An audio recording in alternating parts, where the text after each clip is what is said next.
Well, I've just watched Gotham, the pilot. Absolutely interesting stuff. Uh, I don't know how to go about this. Right, it's about a young James Gordon just starting in the police department. And sort of interesting angle. I didn't have a lot of faith in this at first. I was a bit unsure about it. You know, tapping into a bit of Batman history. Well, going back before he become the Bat, or how he become the Bat. This is like it's a good few years before, because like in the beginning you see poor Bruce's parents get murdered by obviously somebody with shiny shoes, which I think I've got an idea who it is. It's not. Well, I don't know. I don't know if I should say really.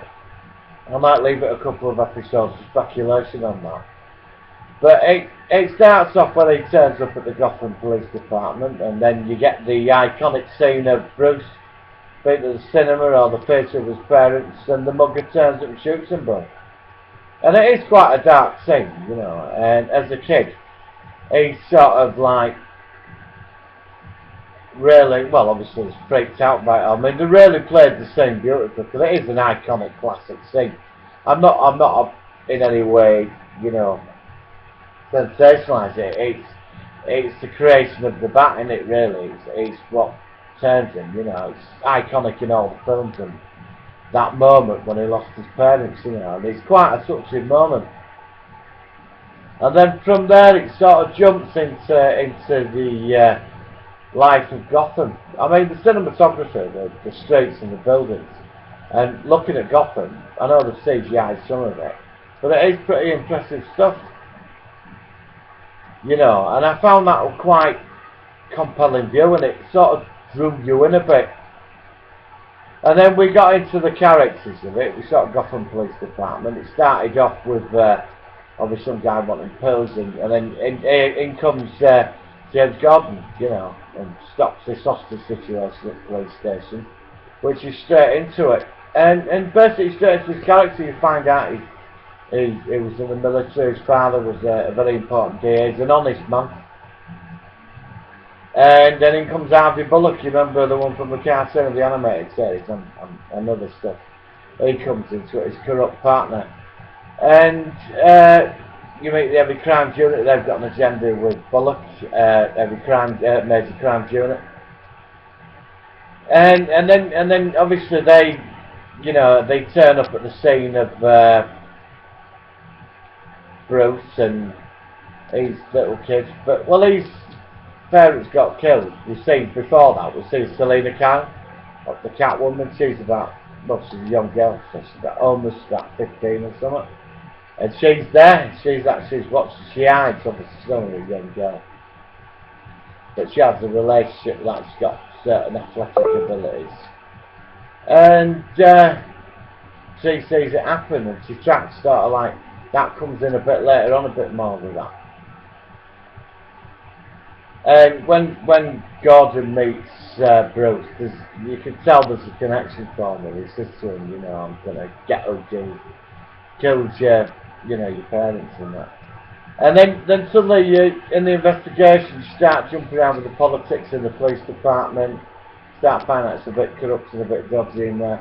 And then you get into the Gotham underworld, and you start meeting the characters. I mean, I think we met four. We met Catwoman, Catwoman, Poison Ivy, because Gordon kills her stepfather or father, because he gets accused of stealing the pearls, which were stolen off Bruce Wayne's mother's, which were all set up to lead him on to cover their own thinkers, to cover their asses with the crime and the police, and they need them to take a fall because the Waynes are the most very important people. We get to see the Joker as a comedian, which is interesting. We're on the same brief as towards the end, right? This woman called Fish, she works for Falcone, you know, the famous gangster. And she employs Cobblepot, you know, the Penguin. And the guy that plays the Penguin is really good at it, you know, but he don't like being called the Penguin.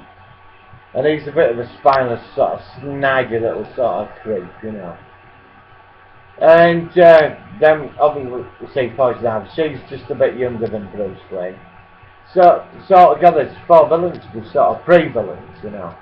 The comedian is the Joker.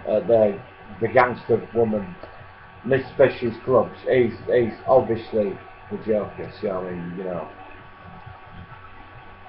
But it sort of it moves very quick and it's very dark in parts, and there's a great undertone of Gotham to it, which is interesting. And you know, and when they get caught, they get set up by the gangsters, because Cobblepot's trying to make a foul by knocking his boss off, and she turns on him and all this. But I don't want to spoil, because there's a great sort of scene at the end which sort of really took it in a different direction, because you blame Gordon for creating the Penguin in a way, you know, because what happens to him. I don't want to sort of go into bring ending into it at the moment, because a lot of people in the UK have not seen it yet. So, but where it goes, it moves very fast and quick, and I found it quite enjoyable. The whole thing, the set up of relationships between people, and it moved. It sort of took you straight into a day of that. It was like you got up and you lived in Gotham, and your day started, and you're in this whole series of events with these people. But what's going to be interesting is going to be a relationship between Bruce and Gordon. You know, you can tell, because when he goes to like win money, Bruce is stood on the rope, like stood right overlooking. He's on about 12, 14 or something. Stood looking down, and he says, "Why you do it?" You know, Alfred tells him to get down, and he says, "It's this sort of in big front room." He says, "Why are you doing it?" He says, "Because I want to conquer fear." And Alfred, who played by Sean Pertwee, he's very good actually. I've got to admit, I'm impressed. But I don't want to go more into the story, because I don't want to spoil it for people. You know, I think it's one of them things where you've got to experience a lot, like, so the ending was quite good. Especially the old Falcone scenario, when he came into it, was quite shocking. You know. And what he came out with about how, like, the police and crime sort of needed to keep the balance. You know, Cobblepot's predictions as well.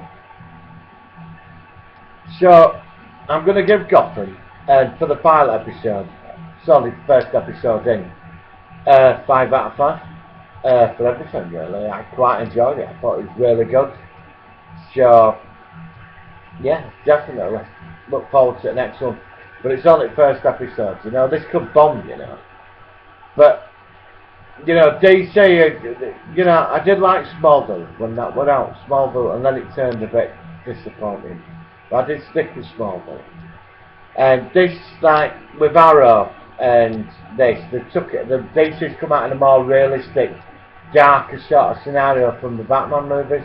You know, created that more English, so I know it's still a bit out there, but it's like a realistic feeling to it, you know. And I've seen the Flash pilot, and that's got a bit of touch of it, but it is still it's a bit more colourful. But I won't be reviewing that until it's officially on the television, you know, so I've still seen it. But, you know, 5 out of 5. Roll up next episode of Gotham, definitely. So I do recommend it. Let me know your comments and views, and I'd love, please subscribe to videos and definitely share them, because I really want to talk about this stuff with people. And hopefully I'll get better and editing will come in, and you know, I've only just started. So this is it. I'll see you soon on the next week of Shield and Gotham, and Arrow will be back, so we've got quite a lot to talk about, and the Flash. So please subscribe, and I will see you all soon. Have a great week.